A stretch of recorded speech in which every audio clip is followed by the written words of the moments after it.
So lalabasan yan kung susundin yung Data Privacy Act, mas mataas yung batas na pinasa ng Congress kaysa sa saligang batas. Hindi yun maaari. Nakita niya ginawa yun ni Mans Carpio. Sabi nga mga kababayan ni Terry Ridon, panggulo, para guluhin lang. Pero hindi man yun magtatagumpay, madaling sabi.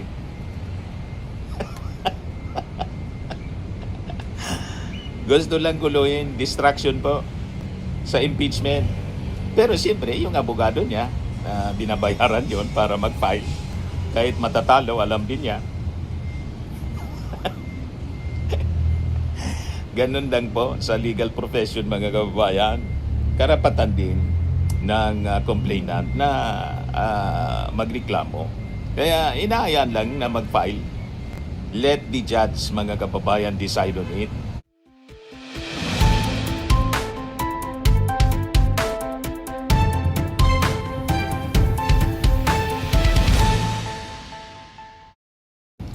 Hello po mga kababayan, si Dante Maravillas. I-share ko po itong napakagandang legal commentary ni dating Far Eastern University Law Dean Mel Santamaria. Ayan mga kababayan, si Dean Mel Santamaria sa issue mga kababayan ng pag-file ng kaso, kinaso po ni Atty. Mans Carpio, asawa ni Sara Duterte, yung Bangko Sentral ng Pilipinas, yung AMLA, saka yung ibang members ng Justice Panel dahil sa paglabas ng bilyon-bilyon. Na-monitor kasi po ng AMLA. Tumakbo sa korte kahapon mga kababayan si Mans Carpio. Kinasuhan yung AMLA, yung Bangko Sentral, saka yung Justice Panel members. Ngayon, sabi po ni Dean Santamaria, hindi niya po pwede na yung Justice Panel papanagutin at sabihing nilabag yung AMLA Law at Data Privacy Act tulad ng aligasyon mga kababayan ng kampo ni Mans Carpio.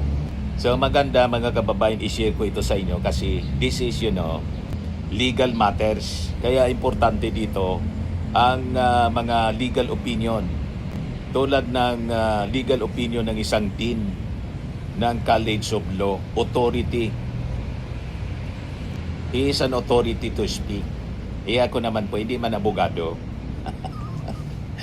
Di ba? So pag nag-discuss tayo nito, dapat ang base natin yung mga opinion ng mga legal experts para maging credible po. Yan ang journalist po. Yung ibang mga vlogger assuming na parang abogado na rin kumagsalita. Hindi tayo ganon. Alam natin yung mga limitations natin mga kababayan. Tama?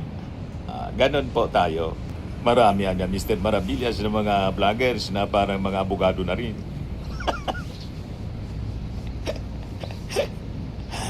Yan yung mga vloggers na assuming, mga kababayan.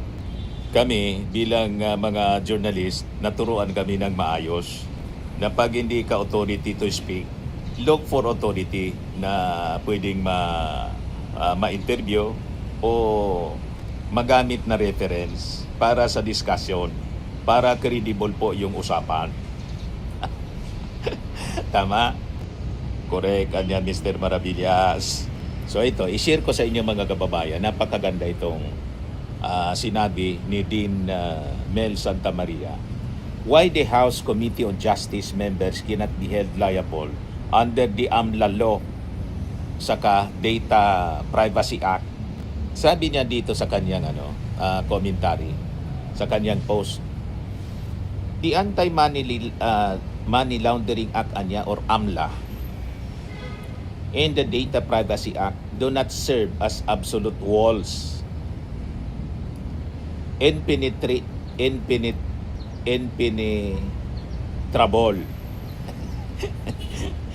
even by the hands of the Constitutional Committee. The House Committee of Justice members cannot be held liable under the AMLAC law at saka sa ilalim ng Data Privacy Act. This can easily be demonstrated anya, sabi ni Santa Maria. Una, at the apex of our legal system sits the Constitution. Ang Constitution, madaling sabi, yung pinakang mataas.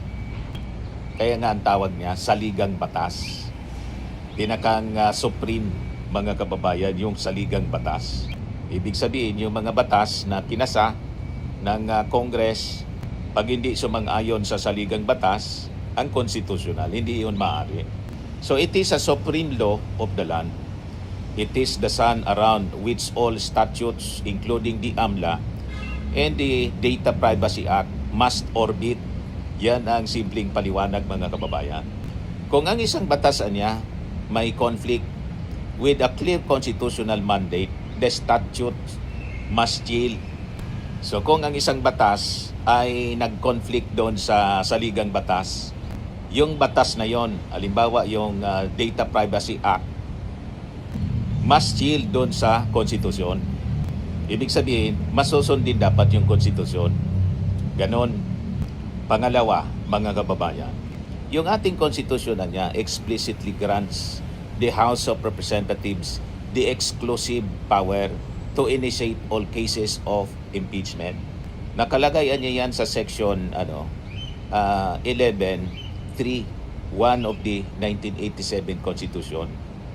This is not a mere procedural suggestion. It is a sovereign command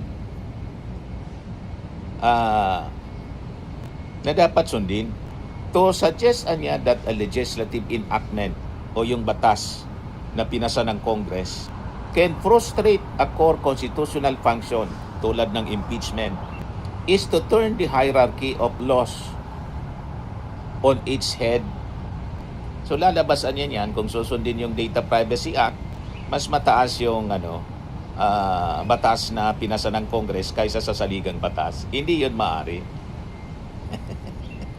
Nakita niya ginawa yun ni Mans Carpio. Sabi nga mga kababayan ni Terry Ridon, panggulo, para guluhin lang, pero hindi man yun magtatagumpay, madaling sabi.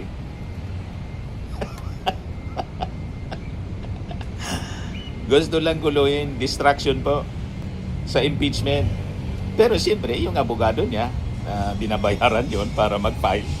Kahit matatalo, alam din niya. Ganun lang po sa legal profession, mga kababayan. Karapatan din ng complainant na magreklamo. Kaya inaayan lang na mag-file. Let the judge, mga kababayan, decide on it. And kung ma-elevate pa sa Supreme Court, the Supreme Court decide on it, mga kababayan. So, legal distraction lang po yun. Yun ang reading ng mga legal experts. Panggulo. Pangatlo, mga kababayan, sabi dito ni Dean Santa Maria, an impeachment proceeding niya is not a criminal trial, nor it is a civil suit. It is sui generis. It is primarily a constitutional and legal procedure with political characteristics. That is Duterte versus HOR na dinesisyonan, mga kababayan, noong July 25, 2025, designed to protect the state from its own highest officers. The House of Representatives is constitutionally granted wide latitude to formulate its own rules to determine accountability. Ganon yan po. Pang-apat na punto, these rules are promulgated under a direct constitutional grant carry a constitutional status. When the committee issues a subpoena for AMLAC records, it is not acting as a mere statutory agency. It is performing a sovereign function. It is a textually demonstrable constitutional commitment. Panglimang punto, any irregularity niya, assuming there is one in the handling of data under regular laws, it is cured by the higher constitutional necessity of determining whether the unqualified and clear constitutional provision and principle that public office is a public trust. That is written, mga kababayan, sa Article 11 and Section 1 ng ating konstitusyon. Has been betrayed. Pang-anim na punto, mga kababayan, we need only to look to the landmark ruling in Estrada versus Escritor to see how the Constitution carves out exceptions where statutes remain silent. In that case, sabi ni Santa Maria, the Supreme Court recognized that a sincere religious belief, a constitutional right, could shield an individual from administrative and criminal liability for acts that would otherwise constitute disgraceful and immoral conduct under regular law. Pang-pitong puntos, mga kababayan. If the Constitution can carve out an exception for the private conscience of a court interpreter, how much more must it carve out an exception for the collective conscience of the nation in an impeachment hearing if an act be in the revelation of bank data or the breach of a privacy protocol is justified by the higher constitutional purpose of preserving the integrity of the state and preventing impunity with respect to a constitutional ground. To conduct impeachment hearing, then the irregularity, if there is any, under the statute vanishes. Pang-walong punto, a legislator performing a constitutional and sovereign function in good faith is immune from the reach of regular criminal and civil courts. Immune siya, hindi siya pwedeng tamaan ng kaso kasi nasa pag-perform siya ng kanyang constitutional and sovereign function. Kaya hindi po chill-chill lang yung mga members ng Congress.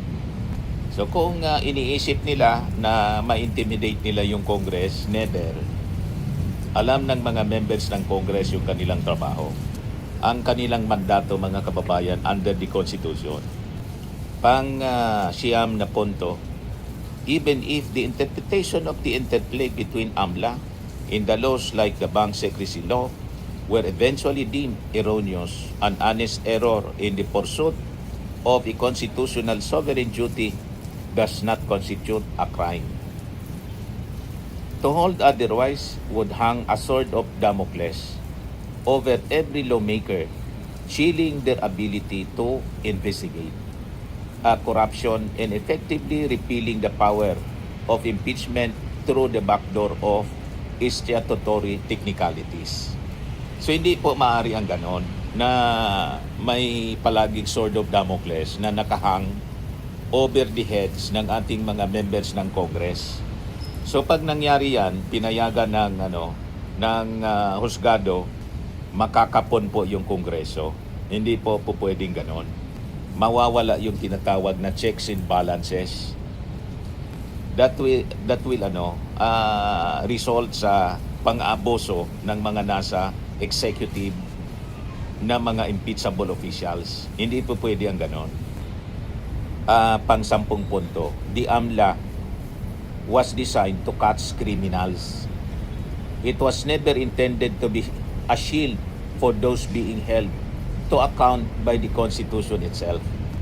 The hierarchy of our laws, the accountability of public officers, is a supreme value that no statute can diminish.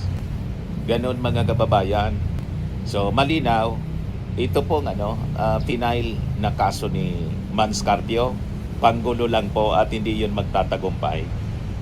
Ngayon, ito isa pang post ng isang abogado, si Amando Vergil Ligotan. Ayan Pinost niya mga kababayan yung Republic Act number 1405. Yung Bank Secrecy Law. I-share ko sa inyo ang kanyang post, mga kababayan, para malinawan yung ating mga mamamayang Pilipino kung totoo ba yung claim ng abogado ni Mans Carpio o ni Mans Carpio mismo. Sabi niya rito, the bank secrecy law is one of the shortest laws out there. 5 sections on the substantial part. And it's also clear and straightforward. The absolute confidentiality does not apply to cases of impeachment. Kaya mali yung claim ng abogado ni Mans Carpio mismo. Sabi niya dito, there is no room for interpretation or any form of legal semantics or gymnastics. Only a trained mind will do that. Ang ibig sabihin, yung utak mga kababayan na under intense pressure para mag-file ng reklamo. Yun lang ang gagawa ng ganun. Madaling sabi sa simple term, yung may baluktot na utak. Ni Mr. Maravillas, baluktot yung utak. Hindi ba ninyo nalata na puro baluktot ang utak ng kampo ng mga Duterte? Puro baluktot. Yung mali, yun ang tama. Yung tama, mali. Ngayon, i-share ko sa inyo kung ano ang laman ng Republic Act number 1405 para malinaw sa atin. Pinost dito ni Attorney Ligutan. An act prohibiting disclosure of or inquiry into deposits with any banking institutions and providing penalty therefore. Section 1, sabi dito, it is hereby declared to be the policy of the government to give encouragement to people to deposit their money in banking institutions and to discourage private hoarding so that the same may be properly utilized by banks in authorized loans to assist in the economic development of the country. Section 2. All deposits or whatever nature with banks or banking institutions in the Philippines, including investments in bonds issued by the government of the Philippines, its political subdivisions, and its instrumentalities are hereby considered as one of an absolutely confidential nature and may not be examined, inquired, or looked into. Bank secrecy law po ito inquired or looked into by any person. Hindi mo pwedeng silipin. Government official, bureau, or office except upon written permission of the depositor. Kung may written na permission ng depositor, okay. Tulad ng ginawa ni Madriaga, pumirma siya ng waiver. Pwede na niya. Lahat ng bank deposits ko, bank accounts ko, tingnan ninyo para to support yung claim niya na may bilyon na dumaloy doon mula kay Sara at saka kay Digong at galing doon sa mga illegal activities ng Pogo. Yung iba siguro galing sa droga, nag-wave siya, so okay yon. Ano pa mga kababayan? Or in cases of impeachment, malinaw, in cases of impeachment or upon order of a competent court in cases of bribery or dereliction of duty of public officials or cases where the money deposited or invested in the subject matter of the litigation. So pwede po. So anong sabi po ni Atty. Ligutan? Very clear siya at saka straightforward.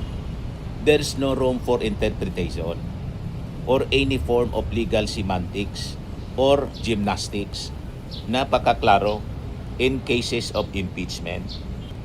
So impeachment case ito mga kababayan. So may power ang Congress na tingnan. Malinaw na talo ang kampo ni Sara Duterte. Di ba? Si Sara man lang anya dapat hindi kasama yung asawa. Anong hindi kasama ang asawa? Ang lumabas doon ang AMLA report kasama mga kababayan doon yung asawa. O di ba? Na-detect mga kababayan, kasalanan nila kasi nagtago sila ng ganun. Ang dapat na gawin mga kababayan nila kung hindi totoo, kaya lang hindi man sila nagpapasinungaling, walang denial. Hindi nila kini-question yung laman. Ang kini-question nila kung bakit yung confidentiality na violate daw. Walang violation sa confidentiality. Mga kababayan, Bank Secrecy Law, tapos AMLA kasi impeachment. Nasa impeachment case tayo. Malinaw na po, mga kababayan, ipaliwanag na lang ni Sara saan galing yung inflows, outflows. Yan ang dapat. Kung malinis, edi mag-attend siya, ipaliwanag niya. Ang problema, umiiwas. Mga kababayan, so lalong nako-confirm sa sa pag-iwas niya. Lalong naniniwala yung mga tao na talagang may mga inflows and outflows illegal. Hindi maintindihan kung saan galing yung yaman. Bilyon mga kababayan. Ayan man lang po ang ating short video ngayon. Ako po si Dante Maravillas. Bye-bye po. God bless.